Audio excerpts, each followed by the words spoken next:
D&D is full of a lot of good mechanics. There's traps. There are a lot of good mechanics to like blockade you and like barricade you and make your players think.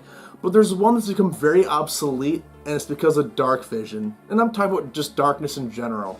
What's my problem with dark vision? It's way too common. Most races have that.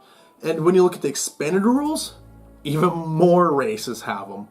So you have this mechanic that'd be very good. Make your atmospheres completely dripping with just tension. And it's gone because everybody but maybe your human cleric can't see it. You know, it's nothing. So what kind of challenges can be made with darkness? Well, here's a good idea. Here's a good one. Alright, so for whatever reason, our party is going from one town to the next, and they're told, do not go outside at night. When it's dark out, there's a creature out there that you don't stand a chance against. Do not fight this thing, you will die. So do not be out at night. But because of some circumstance, night falls. You're between towns. You're not sure how close you are. And you begin walking down the road, and you're asking one question. Should I turn my torchlight on? Should I?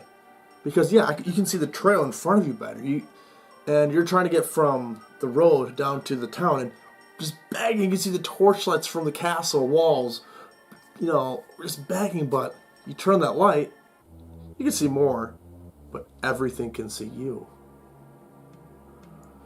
So you're back and forth, and maybe someone has the idea to flicker light, like so they have like an ever-burning torch. They cover it up, because it's not real fire.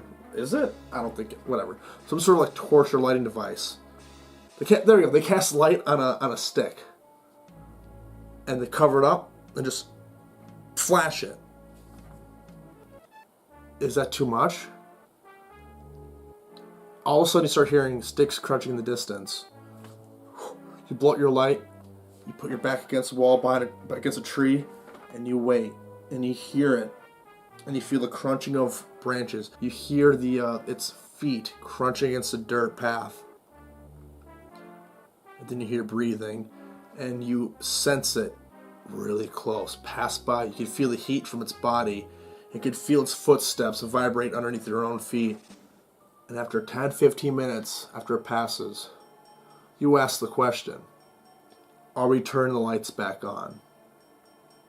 But when you have dark vision, none of that matters, because when 3 of the 4 party characters can see in the dark, well, they can just like, oh, I can see it coming from this way, hide over here, okay, whatever. They can see it, the mystery's gone, all the mystery is gone. They know it's some sort of wingless dragon or something.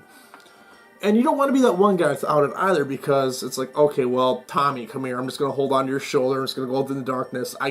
All my player agency is pretty much gone, it's all on you, buddy. Or whoever else.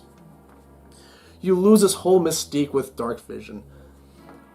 Now, I know what a lot of people are thinking. Dark vision's only 60 feet. You know, that's true. It is only 60 feet. But it's in front of you, too. And behind you. Your head's on a swivel. So all of a sudden, you get a diameter of 120 feet on both sides. And you want to know something? In most cases, especially like we're going to mostly see darkness, like in caves or dungeons, look at any map. You're not going to see very many rooms with that 120 feet. They're going to be a lot smaller most of the time. So you're going to have no issue, almost no issue, seeing anything. Darkness doesn't matter.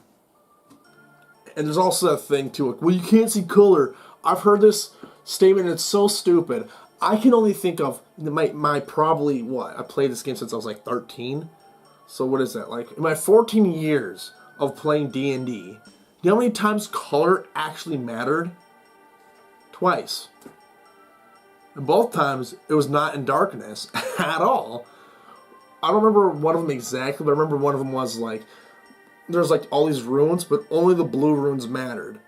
The thing is, when you have something so easily accessible that is free and it's easy to get, then the hurdle you put yourself in front of isn't really much of a hurdle. It's more like just an annoying step. It doesn't really change anything. Half the time, when I play with people, they're supposed to like in a dark area. The DMs just completely ignore darkness because I think we've been so trained that like everyone can see in the dark anyway, or most people, that it doesn't matter. I'm playing 2 campaigns and I run 1 right now. And darkness is not a problem for any of them. And every game I played, almost every game, with dark vision, especially in 5e, darkness has not been a problem once. And as I demonstrated before, it could be an amazing tool for atmosphere and for tension. But that's like, once again, it's gone because of night vision or dark vision. So if I were to design 5e, or if I could fix it, because no Pathfinder has this issue to it, a lot of systems have this issue. If I were to fix it, give it to one race. And if I were to pick that race, I'd say dwarf. Like, why the hell do elves have it? They're not underground. They're in the woods. They're in the sun all day. What are you why? Why do they have it? Well, they have good eyes so they can shoot well? Cool. You know, my buddy had a LASIK. He can't see in the dark. Dwarves are literally deep in the mountains, underground. Yeah, give them night vision or dark vision. I keep saying night. It doesn't matter.